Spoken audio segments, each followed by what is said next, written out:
Shalom, shalom, la paix dans les cœurs. J'aimerais que vous suiviez un peu une vidéo avec moi. Appelez-moi Berger Raphaël le Béninois, le sorcier du Saint-Esprit. C'est une histoire que ça m'a touché. Je viens de découvrir, ça m'a touché. Donc j'aimerais les rejouer pour vous et vous allez entendre. Un roi qui se croit meilleur, un roi qui disait que l'argent pouvait tout payer. Écoutez.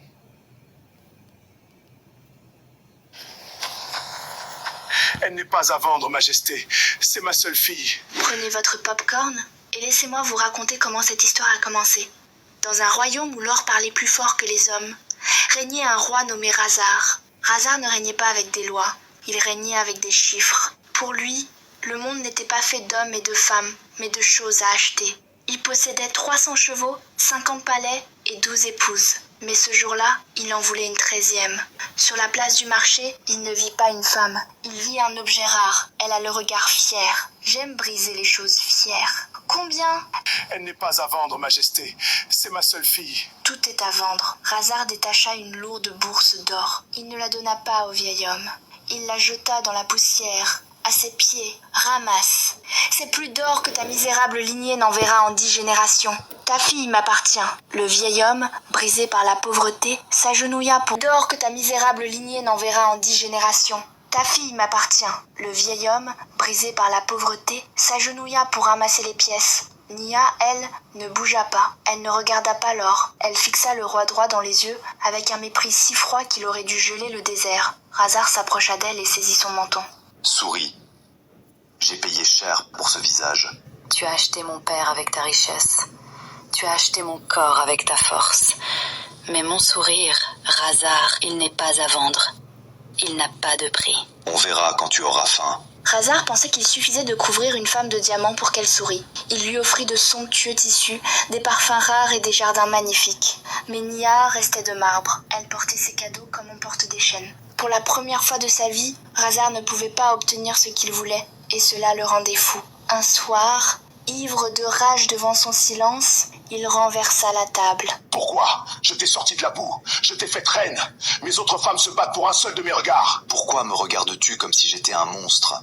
Parce que tu ne vois pas une reine, Razar. Tu vois une possession. On aime ce qu'on respecte. On n'aime pas ce qu'on possède. Tu es l'homme le plus pauvre que j'ai jamais rencontré. Je suis le roi.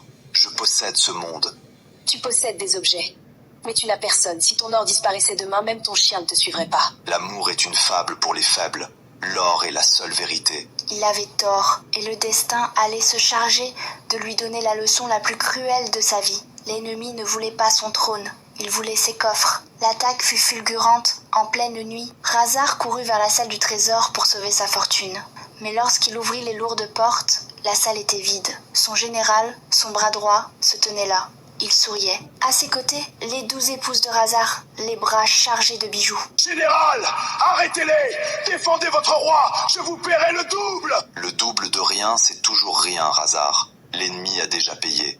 Et tes femmes ? Elles préfèrent un homme riche à un roi ruiné. Razar voulut tirer son épée, mais le général fut plus rapide.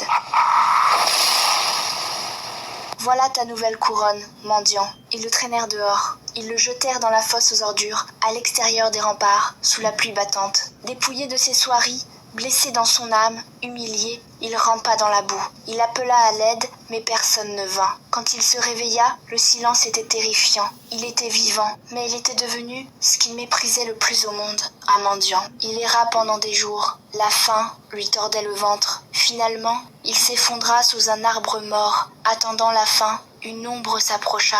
Il se protégea le visage, pensant qu'on allait encore le frapper. Mais ce ne fut pas un coup, c'était un bol d'eau. Il leva les yeux, c'était Nia. Elle ne portait plus de bijoux. Elle avait fui le massacre, mais elle n'avait pas fui son mari. Tu es venu pour te moquer ? Pour m'achever ? Vas-y, je n'ai plus rien pour t'acheter ta pitié. Tu as raison. Tu ne peux plus rien m'acheter. C'est pour ça que je suis là. Bois. Ils survécurent ensemble. L'ancien roi dut apprendre à travailler la terre, à souffrir, à partager. Un jour, alors qu'ils traversaient le désert, une bande de pillards les encercla.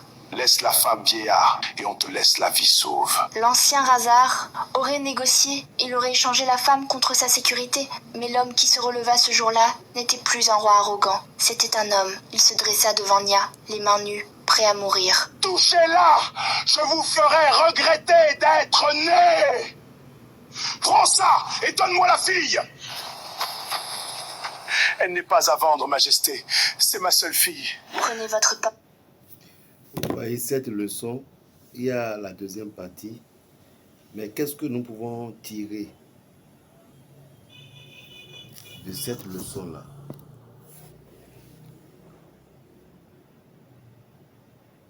L'argent n'achète pas toutes choses. Le vrai amour,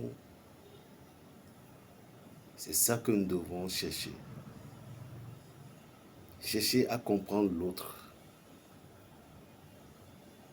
comme l'autre aussi doit te comprendre.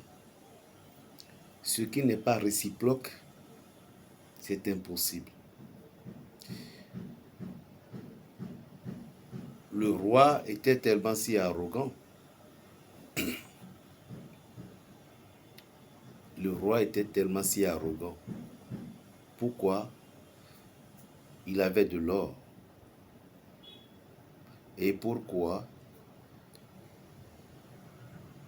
Dans son arrogance, c'est-à-dire il peut tout gérer.